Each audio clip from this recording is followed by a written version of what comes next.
Hi, I'm David. And I'm Catherine. And we're from Films About Me. And today we're going to learn about the real cost of jump cuts. Have you seen all of the new videos out from some really cool video experts about how to use the jump cut technique? What's that about? Well, I just wanted to give you an example of exactly what we're talking about. Those were jump cut edits. And it's a really great technique. It is something that if you're going to do your own editing, you should understand how to use. And even if you're going to hire a videographer, you should understand the concept of jump cut editing. But David and I have some real concerns about using too many jump cuts for your business videos. Here's the thing.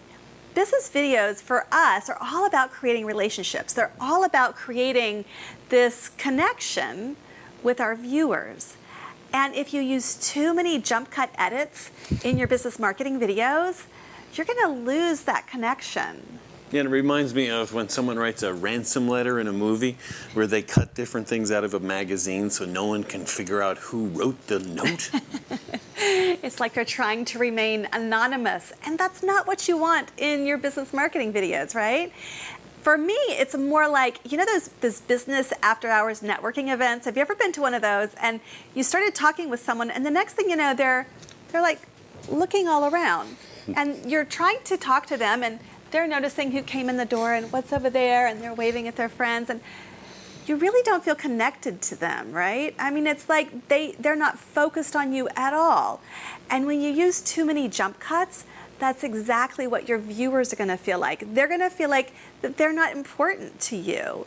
And you're actually running the risk of damaging that relationship that you've worked so hard to build with them.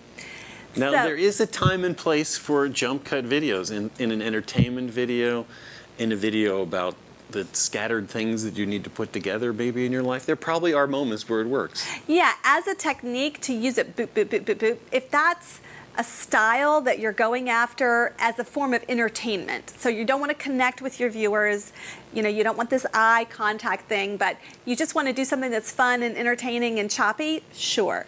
But if what you're trying to do is build a relationship and build a connection, it's probably not going to work for you. And here's our second concern, and this one is huge from a business perspective as well, because this one is going to cost you a lot of money. So what I've heard some professionals suggest is that rather than create a script or even an outline or talking points, that you should just sit down in front of your camera and start talking, and then take all of this talking that you've done into the edit room and pull it together. So let's say you spend 10 or 15 minutes talking in front of the camera, and then you're going to go into the edit room and you're going to do jump cut edits to get about a 1.5 minute video. David, how long do you think that would take? I mean, if you're going to listen to all the stuff, I think it could take 2 or 3 hours to put it together. Just because you didn't want to take the time to create an outline and maybe create some copy for yourself and load it into a prompter. I mean, all of that is going to take so much less time than it would to actually go in to try to create a story from your ramblings and then pull it together in jump cut edits. And you can put little 4x5 cards all around the lens to give you your script. It doesn't have to be a prompter. Yeah.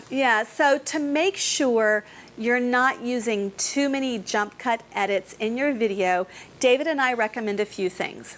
First of all, make sure that you're using an outline. And we have a fabulous outline at videostepbystep.com. If you look at video number 2, the Viewer Captivation Guide, we offer you an outline there on that'll get you started creating the content for a great how-to video. So start with an outline and then either tape the outline near the camera so that you can stick to your talking points, or if that's too hard for you, then go ahead and create your copy, word for word, what you're going to say, and use a teleprompter. Now, David and I have videos that teach you how to do all these things, so make sure you're on our mailing list if you need a little more instruction there. But we just want to say, make sure you're going to save time. You're going to have better connections with your viewers. They're going to watch your entire video because you're going to be offering juicy content that's jam-packed. So make sure you're using an outline and that you're using a teleprompter if you need to, and try to do it all in one take so that you just need to trim the front and the back, and your edit time is going to be really reduced, and you're going to make a much, much better connection with your viewers. And one of the things you can do is practice recording yourself in a camera, and you will get better very quickly, I believe. Yeah. So that's it for today. We'd love to hear what you think. We'd love your thoughts about jump cut edits. So if you have any comments, leave them for us below, and be sure to check out the Viewer Captivation Guide at videostepbystep.com.